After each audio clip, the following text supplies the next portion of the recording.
Meaning of disposition. Disposition. Disposition. Disposition. Disposition. The term disposition refers to a person's inherent qualities of mind and character, as well as their behavioral tendencies and attitudes towards life. It can also refer to the final outcome or decision made in a particular matter or situation. The word is often used to describe the way a person handles their emotions, thoughts, and actions.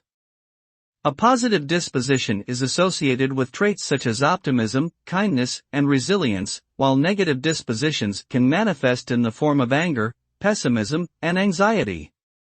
Ultimately, a person's disposition can have a significant impact on their overall well-being and success in life.